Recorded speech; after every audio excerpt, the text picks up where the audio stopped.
तपाईहरु चाहिँ कतिजनालाई यो फर्सीको मुन्टा मनपर्छ साथीहरु? मलाई चाहिँ मन पर्दैन कि। हेलो एभ्रीवन, नमस्ते, welcome back to my another video. तपाईहरुलाई स्वागत छ फेरि पनि मेरो नयाँ भिडियोमा। अनि मैले चाहिँ यो फर्सीको मुन्टा पकाउन लागेको। अनि मलाई चाहिँ यो फर्सीको मुन्टा चाहिँ मन चाहिँ पर्दैन, तर मम्मीले चाहिँ भन्दै हुनुहुन्थ्यो पकाऊ यही, अरु त तरकारी नै छैन भन्दै हुनुहुन्थ्यो के मम्मीले नि। अनि यो चाहिँ हरेक घरको भान्सामा हुने चिज होला कि साथीहरु। तरकारी पकाउने बेलामा त तरकारी नै हुँदैन के, तर गाउँघरमा चाहिँ एकदमै धेरै तरकारीहरू हुन्छ, तर पकाउने बेलामा चाहिँ केही नै हुँदैन के साथीहरु, केही नै हुँदैन। अनि सधैँ के पकाउने त तरकारी, के पकाउने तरकारी भन्ने खालके हुन्छ के। अनि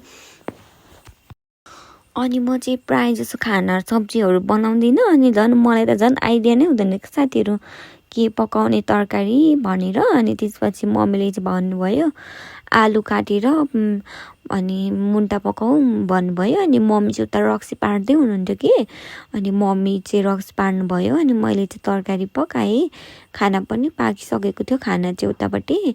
अनि यहाँ चाहिँ मैले तरकारी पकाउँदै थिएँ, त्यसपछि मैले मुन्टा लगाएँ। अनि मलाई चाहिँ यो आलुमा मेथी फुराको एकदम मनपर्छ क्या साथीहरु। अनि त्यही भएर मैले चाहिँ मेथी पनि फुराएँ। अनि त्यसपछि यो बेसार पनि म अगाडि नै लाउँछु, कसैले चाहिँ अलि पछि लाउनुहुन्छ नि तरकारीहरू लगाइसकेपछि।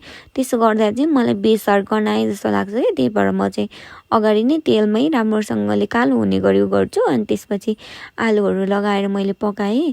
अनि मेरो माइतमा हुँदा पनि मम्मीले एकदमै धेरै मन पराउनुहुन्थ्यो कि साथीहरु यो फर्सीको मुन्टा चाहिँ। अनि मलाई चाहिँ कस्तो मेरो मम्मीको याद आइरहेको थियो कि साथीहरु यो फर्सीको मुन्टा पकाउँदै गर्दाखेरि। अनि हाम्रो मम्मीले चाहिँ एकदमै धेरै मन पराउनुहुन्थ्यो। अनि हामीलाई चाहिँ इस्कुसको मुन्टा मन पर्ने, अनि मम्मीलाई चाहिँ फर्सीको मुन्टा त्यहाँनेरि हामीलाई मन पर्ने भनेर। अनि मम्मीले चाहिँ फर्सीको मुन्टा छोडेर इस्कुसको मुन्टै पकाइदिनु हुन्थ्यो। अनि सन्तानको लागि आमाले आफ्नो इच्छा चाहनाहरू चाहिँ त्यसै पनि मार्नु हुने कि है। अनि म त पछि कस्तो गर्छु होला, म त भने सोध्छु कि साथीहरु पछि आमा बनिसकेपछि म त मेरो आमा जस्तो बन्नु सक्दिनँ होला जस्तो लाग्छ कि साथीहरु मलाई चाहिँ।